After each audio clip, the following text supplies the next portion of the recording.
چند ہفتوں سے پاکستان کے اندر دہشت گردی کی جو نئی لہر آئی ہے، یقیناً دشمن اس وقت وار کرتا ہے جب ریاست اندرونی طور پر کمزور ہو، اور آج پاکستان کے اندر معاشی لحاظ سے، تقسیم کے لحاظ سے، مایوسی کے لحاظ سے جو حالات ہیں، اس کو دشمن بہتر جانتے ہوئے پاکستان پر وار کر رہا ہے۔ مگر میری گزارش ہوگی کہ جب تک آپ پاکستان میں ہونے والی ناانصافیاں، پاکستان کے اندر ہونے والی مہنگائی، پاکستان کی ڈوبتی معیشت، پاکستان کے اندر جو اخلاقی قدریں، پاکستان کے اندر بے روزگاری، پاکستان تنہائی کا شکار، یہ جو چیلنجز ہیں اور جس سے قوم مایوس ہو کر گو مگو کی کیفیت میں ہے، اگر اس سے نکالنا ہے قوم کو، متحد کرنا ہے قوم کو، ان چیلنجز کا سامنا کرنا ہے، پاکستان کو پھر سے ترقی کی راہ پر گامزن کرنا ہے، تو پھر ماضی کے تمام حالات کو سچ سچ بتانا پڑے گا۔ جب تک قوم کو حقائق نہیں بتلائے جائیں گے کہ ملک ان حالات کو کیسے پہنچا، اس وقت تک پاکستانی قوم کی مایوسی دور نہیں ہو سکتی، اس وقت تک پاکستان دوبارہ سے متحد قوم نہیں بن سکے گا۔ اور بدقسمتی سے جو سلسلہ شروع ہے، اور خاص طور پر 75 سالوں میں جو کچھ پاکستان کے اندر تجربے کیے گئے، میں بہت اگر 75 سالوں کا رونا نہ بھی روں تو میں ماضی قریب کی اگر بات کر لوں، جو کہ آج کی نوجوان نسل کو علم ہے کہ 2017 میں کیا ہوا۔ 2017 میں اگر کوئی یہ سمجھتا ہے کہ اس وقت کی جو اسٹیبلشمنٹ تھی، اس وقت کے جو طاقتور ادارے تھے، انہوں نے یہ عمرانی پروجیکٹ جو ہے وہ لانچ کیا تھا، تو میں آج یہ کہہ رہا ہوں یہ بات غلط ہے۔ جو عمرانی پروجیکٹ ہے، یہ عالمی اسٹیبلشمنٹ اور بعض دنیا کے طاقتور حلقوں نے یہ عمرانی پروجیکٹ جو ہے وہ لانچ کیا تھا، اور پاکستان کے اندر اس وقت کے کچھ جرنیلوں اور پھر 2014 میں ایک پیج پہ آ کر تمام پاکستان کے اداروں میں بیٹھے اہم لوگوں نے اس کو اوپر سے اتار سمجھ کر دنیاوی طاقتور لوگوں کی طرف سے لانچ کیا ہوا، دنیا حاصل کرنے کے لیے، دنیا کو کمفرٹیبل انجوائے کرنے کے لیے اس کو ثواب سمجھ کے اڈاپٹ کر لیا، اپنی گود لے لیا، اور اس گود لے کر اس عمرانی پروجیکٹ کو پروان چڑھاتے گئے، اور 2014 میں یہ عمرانی پروجیکٹ جو ہے اس نے بولنا شروع کیا ایک ادارے کے علاوہ تمام اداروں کے خلاف، تمام اداروں کو دھمکیاں دینا شروع کر دی۔ اور اس وقت جب اداروں میں بیٹھے لوگوں کو گالیاں دھمکیاں دی جا رہی تھیں، تو ساتھ ساتھ پولیس وین سے ملزموں کو چھڑوایا جا رہا تھا، اداروں پر حملے شروع کر دیے گئے تھے۔ مگر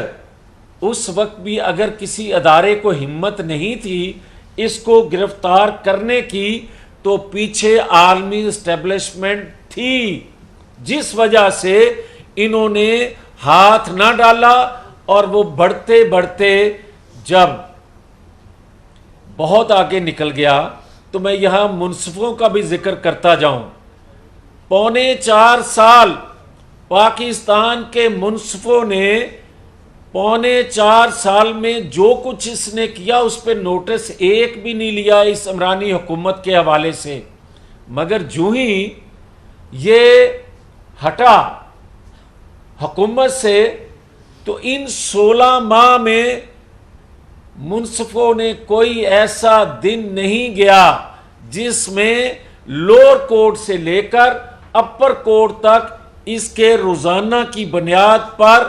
درجنوں درخواستیں نہ لگی ہوں۔ اور آج پھر جو بات کی جا رہی ہے، جو میں اصل میں کہنا بھی چاہتا ہوں، بات سیدھی سی ہے کہ جب 16 ماہ میں یہ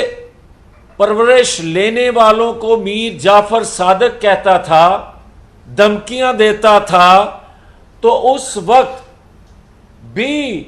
اگر ہاتھ نہ ڈالا جا سکا کہ زمان پارک میں تربیت یافتہ سرحد پار سے زمان پارک کے اندر اور باہر عام لوگوں کے روپ میں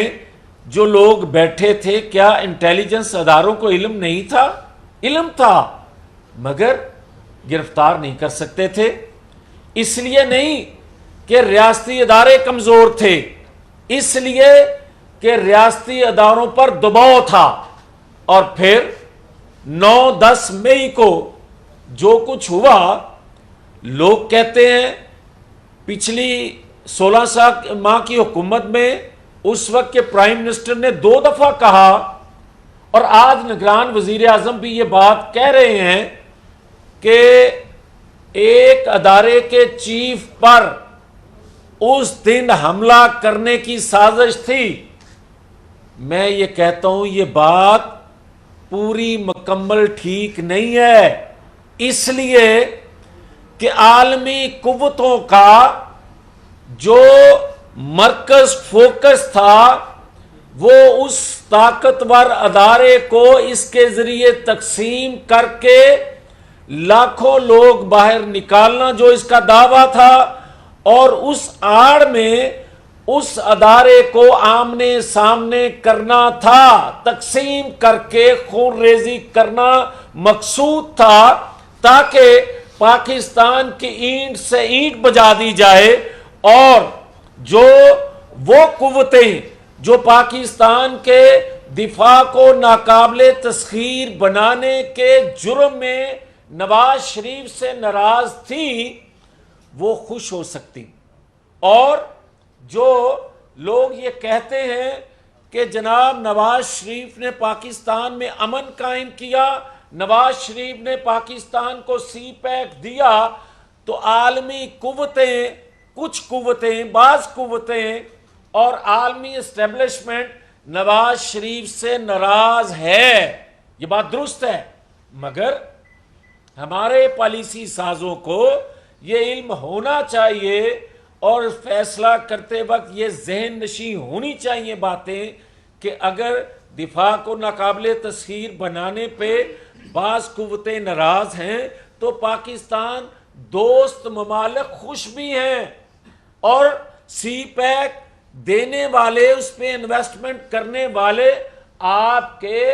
برے وقت کے ساتھی بنتے ہیں ہمیشہ۔ تو اگر سی پیک کو پروان چڑھانے، لانچ کرنے کا جرم نواز شریف کا ہے تو ریاست کا وہ موسن بھی ہے۔ اس لیے میں یہ کہوں گا کہ آج اگر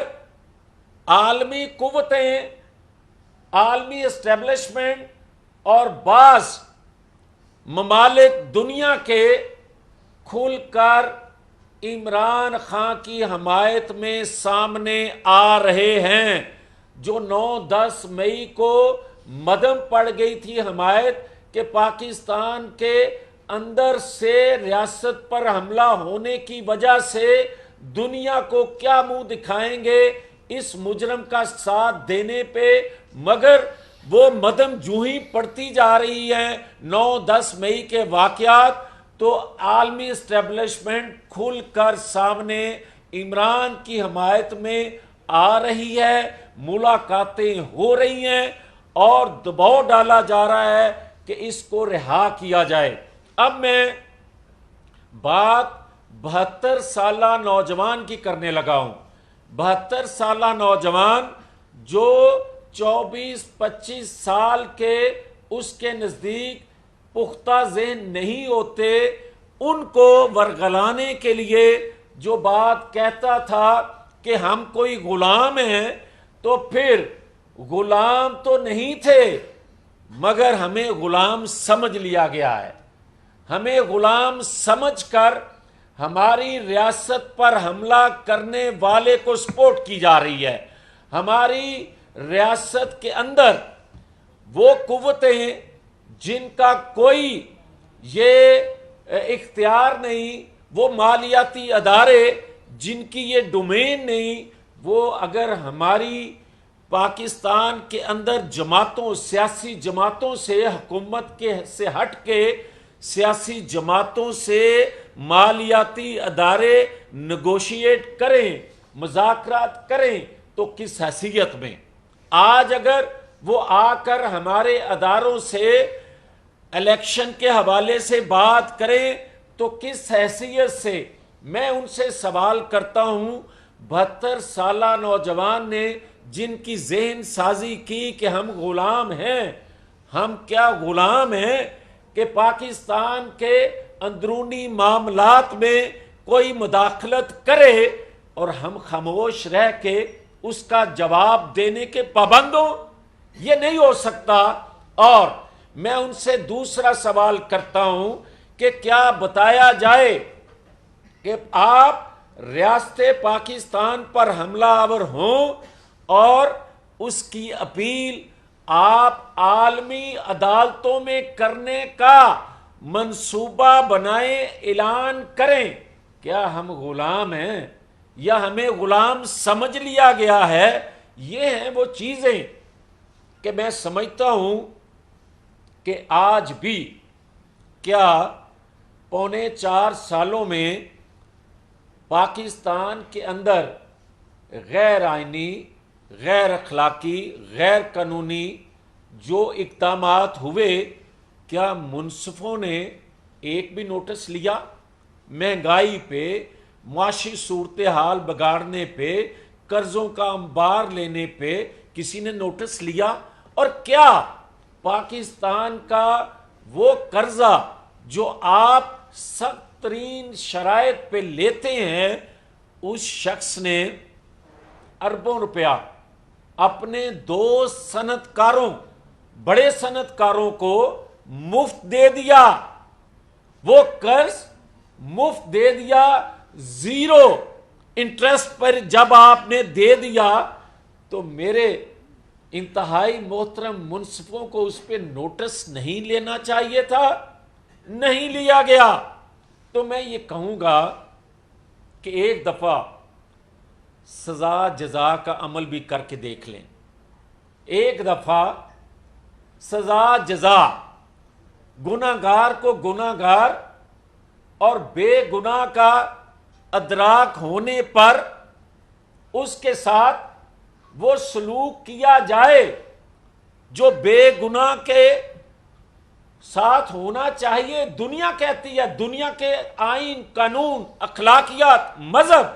کہتا ہے کہ آپ سے غلطی سرزد ہو جائے تو آپ اس کا معافی مانگو، اس کا ادراک آپ کو ہو جائے تو اس شخص کا مداوع کرو. آج جو ہمیں یہ لوگ کہتے ہیں کہ جناب نواز شریف آ کر اپنے کیسز کا سامنا کریں، تو میرا ان سے معصومانہ سوال ہے کہ کیا آپ نے 2017 کے 5 کرداروں کو سزا دے لی؟ کیا 5 کرداروں کو آپ نے اس جرم کا ان کو سامنا کرنے پر مجبور کیا؟ اگر آپ نے ان کو کٹہرے میں کھڑا کر لیا ہے تو بھلے میں بے گناہ ہوں، میں پہلے بھی سامنا کرتا رہا ہوں، میں آج بھی سامنا کرنے کو تیار ہوں. آپ مجھے بے گناہ ہوتے ہوئے جانتے بوجھتے بار بار مجھے مجبور کرتے ہیں کہ آپ ان عدالتوں کا سامنا کرو جہاں ثاقب نثار، آصف سعید کھوسا جیسے سوچ کے لوگ موجود ہوں، اور مجھے تو پھر یہ بھی تکلیف ہے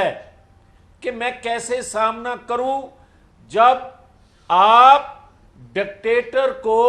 سزا دینے والے جسٹس کو آپ کہیں کہ اس کا دماغی توازن درست نہیں ہے، اور آپ اس انتہائی محترم جسٹس کو بار بار کٹہرے میں کھڑا کرو، اور سمجھتے جانتے بوجھتے بھی کہ اس جسٹس نے دھرنے جو اس وقت دلوائے جا رہے تھے 2014 کے بعد، اس فیض آباد دھرنے کا فیصلہ حقائق پر مبنی کرنے کی پاداش میں اس وقت کے طاقتور لوگوں نے ریفرنس دائر کرنے کا کہا، اور پھر ریفرنس دائر ہوا، اور پھر انتہائی قابل احترام ہمارے آج کے جسٹس صاحبان نے کیا اپنے کلیگ انصاف دینے والے، جس کا ماضی بھی گواہ ہے، حال بھی سامنے ہے، کس طرح کے سوالات اور کس طرح ان کی فیملی کو دربدر کیا، اس کے باوجود بھی مجھے آپ کہہ رہے ہو کہ آ کے کیسوں کا سامنا کرو، جب آپ دباؤ میں ایک اپنے کلیگ سے انصاف نہیں کرتے، اور جب آپ ان لوگوں کو جنہوں نے پاکستان کو اس حالت میں پہنچا دیا،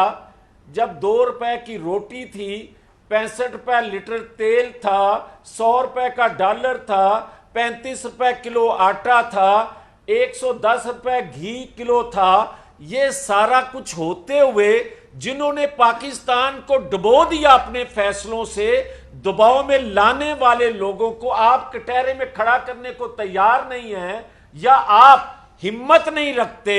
تو پھر مجھے آپ بے گناہ کو کمزور سمجھتے ہوئے بار بار کہتے ہو کہ آپ سامنا کرو، آپ سامنا کرو۔ اگر یہ جسٹس ہے، اگر یہ جسٹس ہے، قوم سوال کرتی ہے، تو پھر میں معذرت سے یہ کہنا چاہتا ہوں، اگر یہی رویہ، اگر یہی وتیرہ رہے گا تو 2017 کا روشن پاکستان واپس نہیں آ سکتا۔ اگر 2017 کے روشن پاکستان کو واپس لانا ہے، جو کہ آ سکتا ہے اگر عدل کا ترازو کے پلڑے برابر ہو جائیں، اگر عدل کے ترازو کے پلڑے آج بھی برابر کر دیں، تو نواز شریف کو جو غیر جمہوری قوتیں آج بھی اس سوچ کی مختلف اداروں میں بیٹھی ہیں، جو آج بھی نواز شریف کے راستے میں حائل ہیں، اور کچھ جمہوریت پسند چولا پہن کے دوست نما لوگ راستے کی رکاوٹ بننے کی کوشش کرتے ہیں، وہ کبھی نہ بن سکیں اگر انصاف کے ترازو کے پلڑے برابر کر دیے جائیں۔ اور اگر میں یہ حقیقت کہنے میں مجھے کوئی عار نہیں ہے، اور میں یہ کھل کے بات کہوں گا کہ 2017 کا پاکستان جو کہ خواہش ہے پاکستانی قوم کی، وہ تبھی بن سکتا ہے جب نواز شریف جیسا تجربہ کار، نواز شریف کے دوست ممالک اس پہ اعتماد کرتے ہیں۔ اگر ہماری مسلم لیگ سے کوئی نظر ڈالے تو نواز شریف کے علاوہ اس پوزیشن میں کوئی نہیں ہے۔ جب مسلم لیگ میں اس پوزیشن میں کوئی نہیں ہے تو دیگر جماعتوں میں بھی نظر نہیں آ رہا اتنا تجربہ کار محب وطن شخص، جس پہ دنیا کے دوست ممالک جو پاکستان کے ہیں جو اعتماد کر سکیں۔ تو میں آخر میں یہ گزارش کرنا چاہتا ہوں کہ آج بھی وقت ہے، وقت بہت محدود رہ گیا ہے. پاکستان کے اندر انتخابات کے علاوہ حل کوئی نہیں ہے. اور جو پچھلے چند دنوں سے بول رہے ہیں کہ جناب پہلے احتساب کے ادارے موجود ہیں، اور اگر کوئی مخصوص لوگوں پہ نظر ڈال کے چور دروازے سے خود کو لانے کی کوشش کر رہا ہے یا خواہش رکھتا ہے، تو وہ جنرل ایوب، جنرل یحییٰ، ضیاء الحق، پرویز مشرف کے دور کے بگاڑ جو پاکستان کو میں آئے، ان کے اثرات ابھی تک ہم بھگت رہے ہیں. یہ سوچ ذہن میں ضرور ان کے رہنی چاہیے کہ ایسی کوئی اس نظام کو بدبودار کہنا، اس نظام کو اور القاب سے نوازنا، جو کہہ رہے ہیں ان کو ذہن میں یہ چیز رہنی چاہیے کہ پاکستان اسی نظام سے، اسی جمہوریت سے اور اسی سسٹم سے متحد قوم ہو سکتی ہے، ترقی ملک کر سکتا ہے. اور جو بارڈروں سے سمگلنگ ہوتی ہے، وہ چینی کی ہو، وہ ڈالر کی ہو، وہاں جا کے کوئی وزیر، کوئی مشیر، کوئی حکومت وقت کا نمائندہ کھڑا نہیں ہوتا. سرحدوں پر سمگلنگ کو روکنا دیگر اداروں کی ذمہ داری ہوتی ہے. اور آج جو اچھی نوید، جو اچھی خبر ہے ملتی ہے، وہ سرحدوں کو کسی حد تک ٹائٹ کرنے سے کچھ بہتری 2 دنوں میں نظر آئی ہے. اگر مکمل طور پر کر لیا جائے تو 50% مسائل اس سے بھی حل ہو سکتے ہیں. مگر یہ نہیں ہو سکتا کہ آپ ججوں، جرنیلوں کو آپ کہیں کہ یہ فرشتے ہیں، اور جو کمزور ہو اس پہ تمام لوگوں کا گناہ ڈال کر آپ کہیں کہ یہ سسٹم بدبودار ہے. یہ نہیں ہو سکتا. پاکستان پر رحم کریں، پاکستان کو چلنے دیں، اور 75 سالوں میں جو کام نہیں ہو سکا وہ استعفیٰ کر کے دیکھ لیں. وہ یہی ہے سزا جزا کا نظام عدل کے ذریعے. آپ کر کے دیکھ لیں، پاکستان خدا کے فضل و کرم سے ترقی کی پٹری پر دوڑے گا. 2017 کا پاکستان بن کے رہے گا. اور انشاءاللہ تعالی جو ہم دیکھ رہے ہیں نواز شریف کی واپسی کے حوالے سے قوم کے اندر جو ہوپ ہے، جو ایک جوش ولولہ، اس حالات میں بھی مہنگائی کے اس ستم سے ستائے ہوئے لوگ بھی امید لگائے بیٹھے ہیں کہ نواز شریف کے آنے سے. اور میں یہ بتا دوں، جب ہم کہتے ہیں کہ نواز شریف 4تھی دفعہ پرائم منسٹر بننے جا رہے ہیں، تو میں پرائم منسٹر سے زیادہ میں سمجھتا ہوں کہ اس پاکستان کو ایک رہبر کی ضرورت ہے. پاکستان کی رہبری کرنے کے لیے، قوم کی رہبری کرنے کے لیے ایک تجربہ کار محب وطن، جس کا ماضی حال گواہ ہو کہ وہ اس اہل ہے، تو قوم اس سے امیدیں لگائے بیٹھی ہے، جس کا نام نواز شریف ہے. اس کو پرائم منسٹر سے زیادہ پاکستانی قوم کے اس جو ایک ڈائریکشن سیدھی کرنے اور منزل کی نشاندہی کرنا، نواز شریف کے علاوہ قوم کے لیے کوئی ہوپ نہیں ہے. تو لہٰذا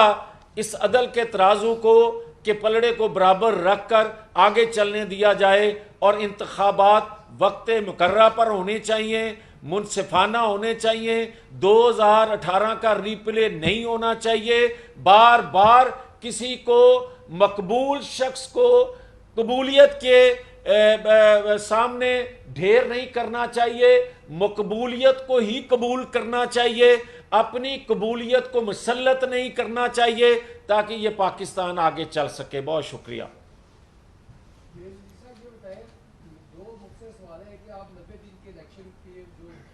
آئینی بات ہے اس کی حمایت کرتے ہیں، اور دوسری بتایا کہ آپ 2017 کے پاکستان کی بات کر رہے ہیں، یہ 15 مہینے گزرے اس میں آپ بھارتی وزیر بھی تھے، اس کی بات کیوں نہیں کرتے؟ دیکھیں میں بڑا کلیئر ہوں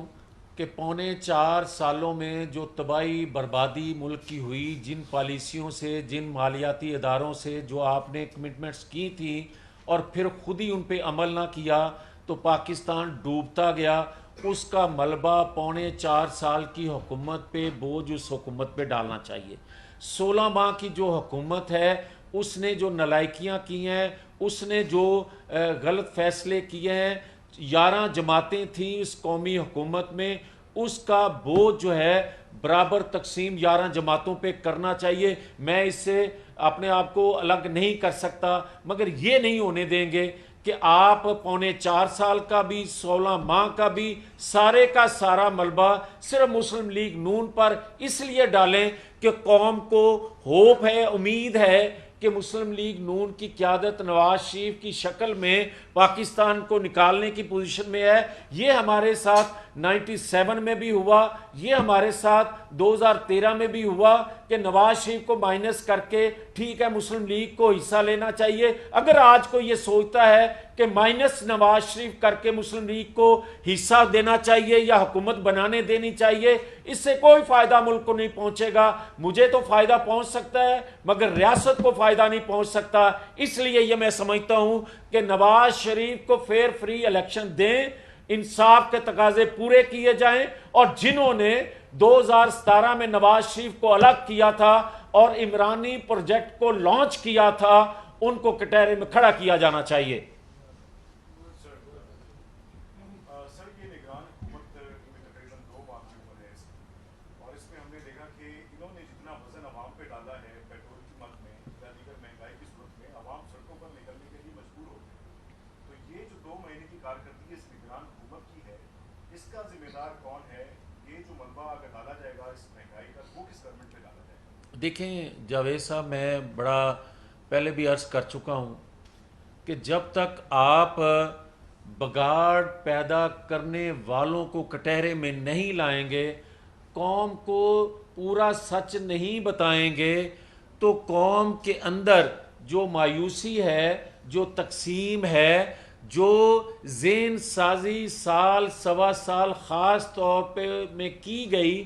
اس سے آپ قوم کو باہر نہیں نکال سکتے۔ اور یہ تسلسل جو ہے، یہ میں کہہ رہا ہوں کہ 2 ماہ کا 2 ماہ کی حکومت پہ ڈالا جائے، 16 ماہ کا 16 ماہ کی حکومت پہ، اور 4.25 سال کا 4.25 سال پہ ڈال کے پھر آپ 2017 میں جو پاکستان کو لے کر چل رہا تھا، ترقی کی پٹری پر چڑھایا ہوا تھا جس شخص نے، اس کے ساتھ جو کچھ ہوا اس کا مداوع بھی کرنے کی بات ضرور کیا کریں، تاکہ پاکستان کے لیے کوئی اپنی گردن پیش کرنے کے لیے تیار رہے۔ یہ نہ ہو کہ آئندہ پاکستان کے لیے کوئی اپنی گردن پیش کرنے کے لیے آپ کو ملے نہ، جو ناانصافیاں ہو رہی ہیں۔ بہت شکریہ۔